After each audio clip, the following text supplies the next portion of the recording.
Well, Cliff, I want you to know I sure appreciate you leading singing tonight. Good job. I would hate to have to do everything by myself. Well, you did carry it. You carried several tunes. Well, tonight we're going to be talking about a traveler, and we need to think about ourselves as this way.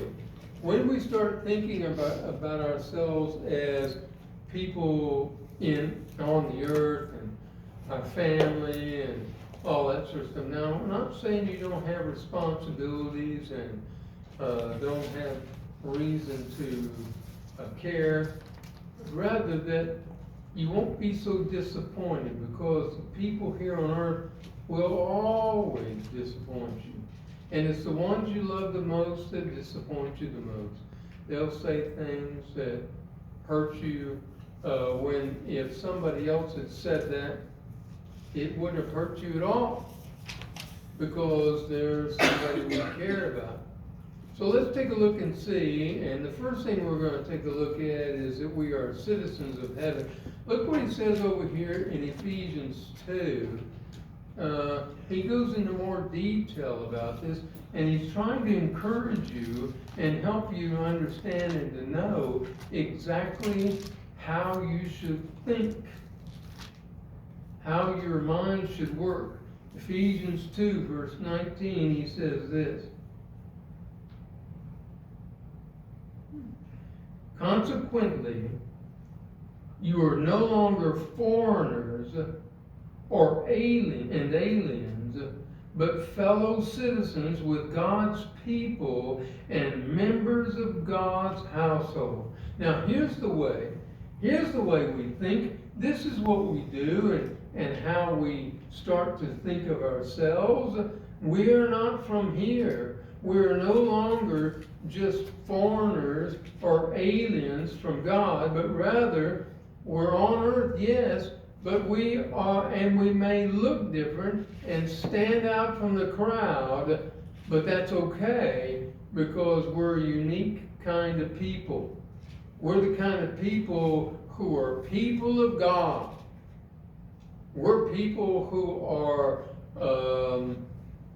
we are attempting to do something unique and something different. And I was listening to a guy who is from some other country, and I can't remember now which country he's from, but he had a collection of people who had posted things about America that they admired about America, and he said, you know, the people in America, they just act differently. They just think differently. They're just kinder. They seem to be different, and they'll even want to accomplish more, accomplish different things. And he was going on and on about the food and the way in which people come up to him and talk to him. And here's what we need to be thinking. We're people of God. We can't think like people of the world. We can't consider that people don't matter, that somebody else doesn't matter, what they need doesn't matter. You see someone in front of you in the line, and they don't have enough money for everything they're getting, and they want to put something back. We need to think about that. Are you blessed? Go ahead and buy what they were going to get, you know, so that they can go home happy and enjoy themselves. Because we're different. We're people of God, and we're people who give just like God gives. God gives to the rain, to the just and the unjust. So we're to do the same thing. We're to give to people and care about others, because we're people of God. In fact, we are to be disciplined to be God's people. I thought that was kind of interesting, this picture, because I don't know whether you've ever been out there, but the plains were so vast that they would put a stake in the ground, and sometimes they would travel all day and camp within sight of their last stake. that they put down. I mean, where they camped the night before. Sometimes it was so muddy, or it was so dry, or so difficult because of the rocks. And we don't even think about that today. We can get in our cars and we can go across America in 2, 3, 4 days, you know, and we're just flying along down the road. And yet, we're to be disciplined so that we're not flying higher than the people on this earth, but we're involved in what they need and how they care.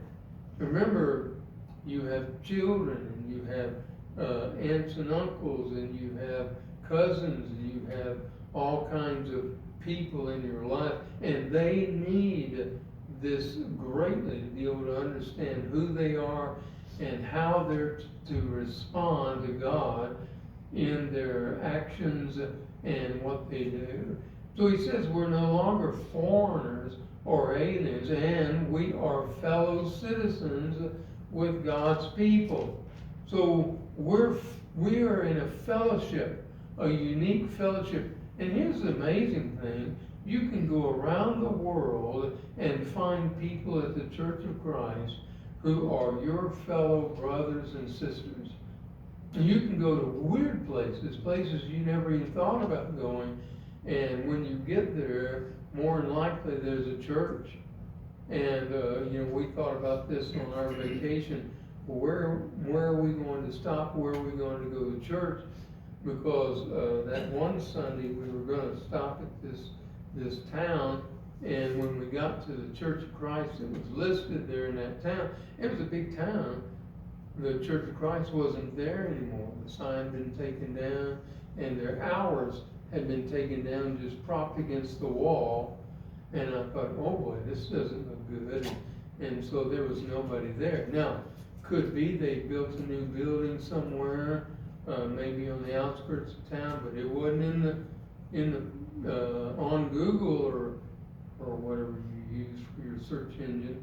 I use DuckDuckGo, but it's just strange to say. But anyway,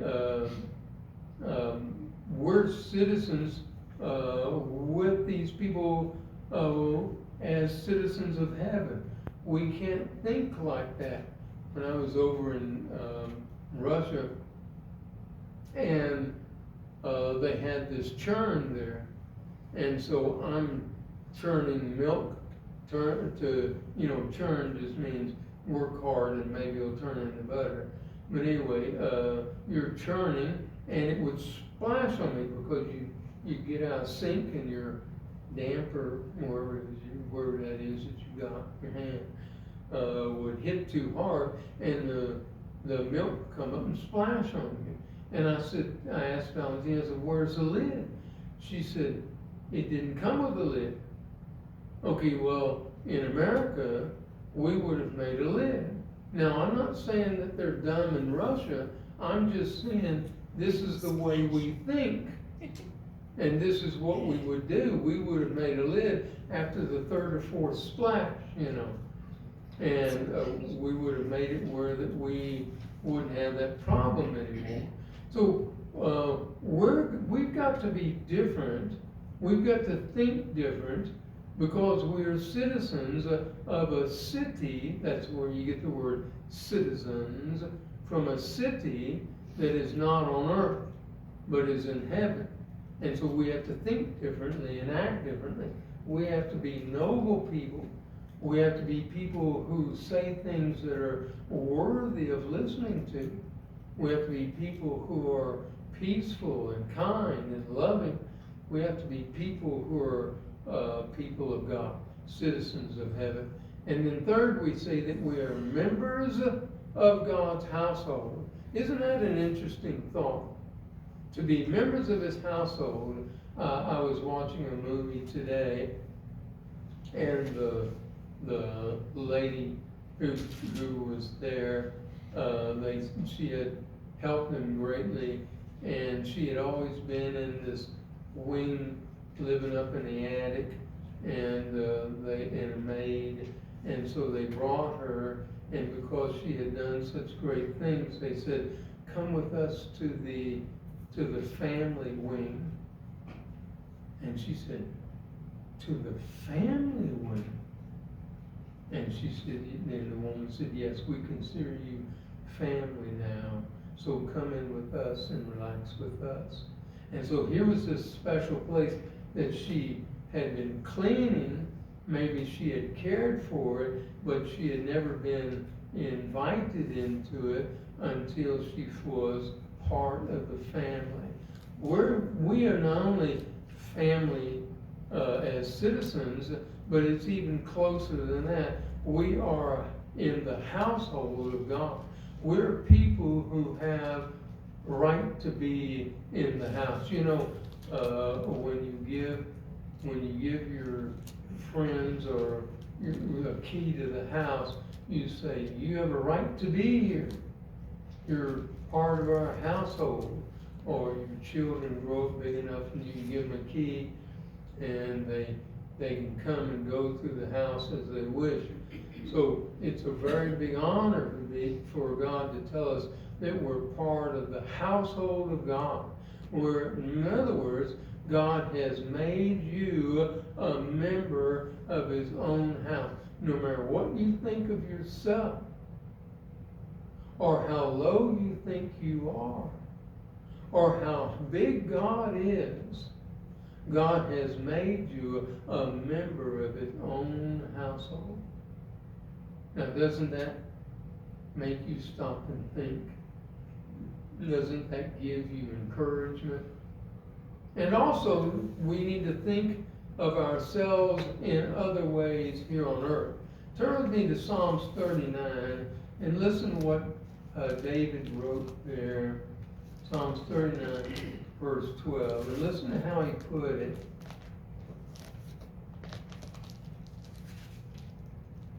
Okay. In verse 12. And 40, excuse me. Hear my prayer, O Lord. Listen to my cry for help. Be not deaf for my weeping, for I dwell with you as an alien, a stranger, as all my fathers were. And some translations use the word guest, and I like that thinking. Can you imagine you as a person? You're a guest. You're a stranger on earth. You're not really part of this earth because you don't think the way they do. And so all of a sudden you go visit somebody and you're staying there as a guest. Now, this looks like a nice house. I mean, it looks like you could be comfortable there. You could go and sit down. And of course you don't have every privilege. You can't like change the TV. Or just go get something out of the refrigerator because you think you want it. But you're a guest there. Now, it'd be great if our world looked like that, wouldn't it? But you know, we don't live as a guest in that world. We live as a guest in this world. We live with trash. We live with things we don't want to even mention lives there. We live in a world where we really don't want to be, and the reality is we're only here as a guest. We're only here as a stranger. We're not somebody they would recognize because we're not part of them. We're a stranger. I was encouraged when I saw that they had some paper towels, and so that was good. But anyway, think about that. You're not a guest in a perfect house like this one here. And you won't be in heaven either. You'll be part of the household. But you're a guest in a very evil world. A world that enjoys bad things and thinks that you're crazy for wanting to do something else. And he says that he cries out to God to help him live this life.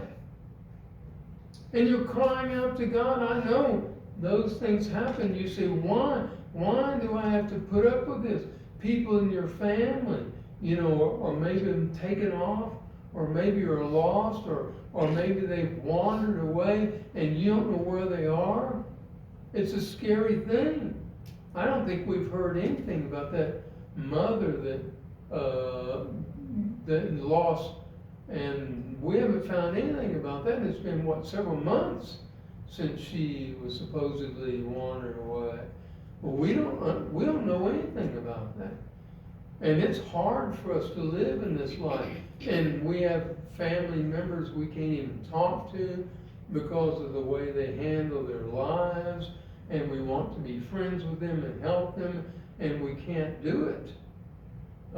Even people who say they are Christian and say that they want to love Christ, and we go to talk to them about Christ, and we realize they haven't even read their Bible before, because they don't even know where the book John is, or which book is Genesis. And you think, my goodness, how is it you're sitting here saying you're wanting to follow Christ, and yet you don't even know His Word? So we cry out, help us live in this life. Don't let us get pulled into what they're doing. Watch over our children so that they're not trafficked. Watch over our children so that they don't become alcoholics. Or watch over our husband or our wife or whoever it may be, that she doesn't have this problem and that she can stay with you. What about the drugs and the problems that they have, the homelessness and drugs? And let me tell you something, these people will go, and it's so cheap. I was listening to the report today, and they talked about how angry Canada was with Mr. Trump because he put heavier sanctions on it. And he did that because their country is so porous to drugs that it bleeds over into America from our north border. And he can't build a wall there. He wouldn't want to. It just seems wrong, since we just seem like we're part of the same country, whereas Mexico's different, very different. And yet you hear people up in Canada being arrested because they preach the Word of God. And how easy the drugs come across. They've gone from being $20 for a bag of drugs to 25 cents now. And these people take it, and the minute they take it, they are gone out of this world.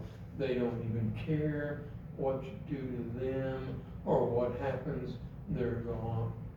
And people are crying out, help me, God. Help me to live this life.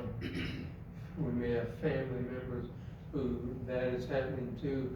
We may have family members that we don't even know where they are.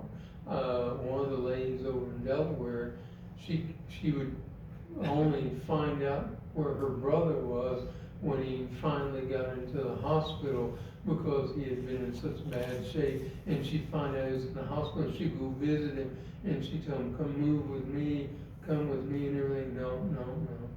I'm going back to the world I know. I'm going back to live on the streets. And she would cry about him being there and worry over him. Well, we have to cry out to God over this stuff. The world we live in is barren and desperate, and people are running around scraping for every single thing they can find to make their life better. And here we try to see what they need and give it to them, and what we give them they think is nothing but trash. You see how desolate that country is there. And so also we should long to be with God. This should be the way we think about it. Long to be with God over every single thing we ever have seen. Longing for heaven while living on earth. Are we on earth? Yes. Will we be involved in a lot of earthly things? Yes. But we don't have to want to be here. We want to be in heaven.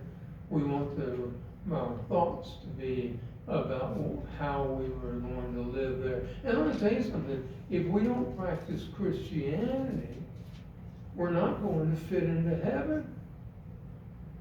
Some lady asked me one time, well, how come God won't just save everybody? How come he won't save people who are evil? And I said, God will not punish them to live a good life when they've proven their entire lifetime they want evil. When you think about it, look how true that is. God will not force them to be that kind of person. And then next, we are in exile. Let's take a look at 1 Peter chapter 2 and see how he explains it there in that verse. 1 Peter chapter 2. And 1 Peter's past Hebrews and then 1 Peter chapter 2, verses 11 and 12. Look what he says here. Dear friends, I urge you as aliens and strangers, this is the same words but were used before, but in this case, some translations use the word as exiles, as to abstain from sinful desires which war against your soul.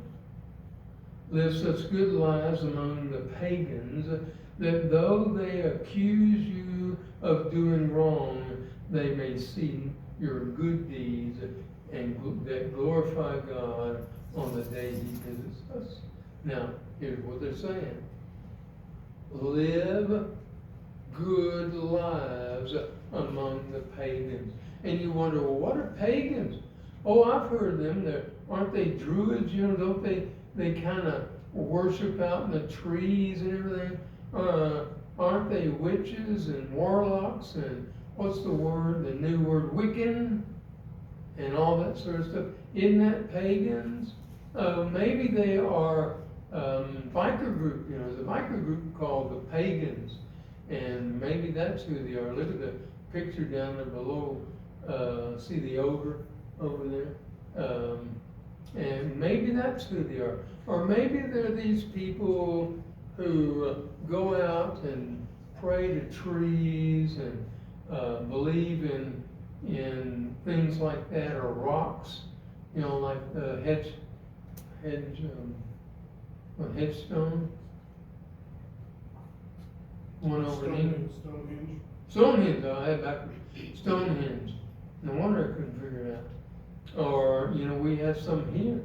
Even all across Northern America, there are doorways to a future world.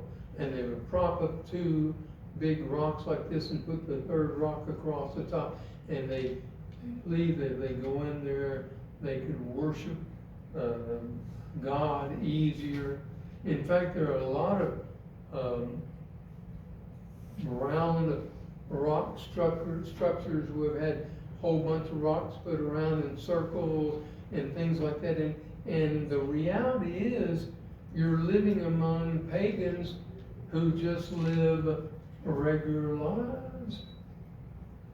They're living lives where they're following Satan. And if you're not a child of God, you are a pagan. And so when we see that, we understand it. In fact, we can understand it easily. And look at all the things they can be involved in. Not just the shopping, but the casinos, the events, all the things that they think are wonderful, the bars. I was listening to a fellow from England, and he came over here, and he wants to move to America because the life here is so different. He said, over in England, the only way you live is you go to a pub right after you get off of work, and you stay there till midnight or later, and you crawl home, and you get up and you go to work again the next day. And I think the reason why he has to go to work again the next day is because he spent all the money on on buying pints of ale, you know, and he said America is alive. They're not concerned about that. They want to accomplish something and do something. Well, don't forget where we come from. We come from a background of people who care about God. They may have been wrong, but they cared about God, and they're the ones who have instilled in us the love of God in our Declaration, and the Constitution, which is based on the Declaration, is all about rights coming from God, not from man. So when we go out there and we see everybody else, and we see them, they're all packed into the places, watching air shows, and I'm talking about our elders. I'm talking about these people who are at WAN, or people who are more interested in their bed, or being able to relax on Sunday because they have to go to work every other day. They are pagans. They're people who are following false gods, ultimately following Satan. And then he says, abstain from sinful desire that wars against your soul. And this is going to be unique for you as it is from everybody else, because not everybody has the same desires. But here's what God has recorded for us back in Isaiah 5:20. Woe unto them who call evil good and good evil, that put darkness for light and light for darkness, that put bitter for sweet and sweet for bitter. And you say, well, what's he talking about? I was listening as the congressmen were interviewing a lady the other day, and they said, what age do you think would be right, a child would be right to be able to view drag queens? You know, we have a lot of drag queens who go to libraries and have their reading hour for the little kids. And he said, what age do you think would be right for that? And she goes into a spiel, and he says, wait a minute, you're getting off the point here. What age do you think would be right? Took 3 or 4 times before she finally said, I don't see anything wrong with it at all. What's she saying? She's calling what is evil good, what is bitter sweet, what is darkness light. And that's right here among us, in with everything that we do. And we see in fact, DEI was probably been the worst thing to have ever happened for blacks and for many other people of color, of different kinds of color. And I won't say races, since we all come from Adam and Eve. There's only the human race. And when we think about it, for people to be hired just because they're a certain color or from a certain standing means that we're going to get, first of all, inferior workers, but they're going to teach their own children that they don't have to achieve anything either. Unfortunately, we're living among pagans, and we have to be careful and abstain from the desires that war against our soul.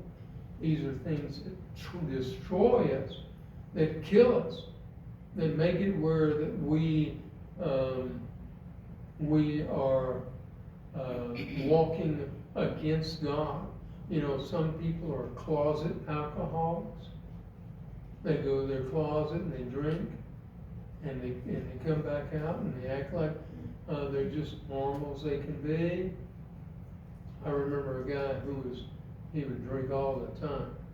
And I asked him, why do you drink? He said, listen, he said, unless I'm drunk, I don't feel normal. And it's the same with with drugs. I was talking to a guy who had been on cocaine and he kicked it, and he said the painful part is that when you first take it, you're all excited. You've got strength, you've got power, you've got the vitality, you're ready to do everything, and then tomorrow, that one hit of cocaine won't be enough. You've got to have more and more and more until you're just consumed with it. So you have to abstain from those evil desires. You have to make sure you're not following them. So that's what he said, dear friends, I urge you as foreigners and exiles, here's a good translation for that, to abstain from sinful desires which war against your soul. What's war? Wrong against right. When it's that way, it's a war. You know, when people talk about peace on earth and may we all just get along, and can we, you know, the only time you're going to be able to have an earth that has total peace is when everybody on earth follows God's law. And when they do, their own country laws will fit with our country laws because they'll be following what God has commanded. The lust of the flesh, the lust of the eyes, and the boastful pride of life are the three ways that Satan catches you. They're the desires that you have to abstain from. That's why we long for heaven. That's why we remember who we are, that we're fellow citizens and members of God's household. That's why we do that, because what we need to know is that we need to be in full control of your emotions. If you're in control of your emotions, guess what? You're in control of your thoughts. And if you're in control of your thoughts, you're in control of your actions. And you will be judged by your actions. These things destroy you. And so here's what we do. We do good deeds that glorify God on earth. So do everything you do for the purpose of glorifying God. That's the reason you're here. That's the reason you have come to this earth. That's what God produced you for. That's your whole purpose of being here, to glorify God in everything you do. If you're not right with God, now's the time. If you need some help in any way, you can come forward as we stand and sing this song together.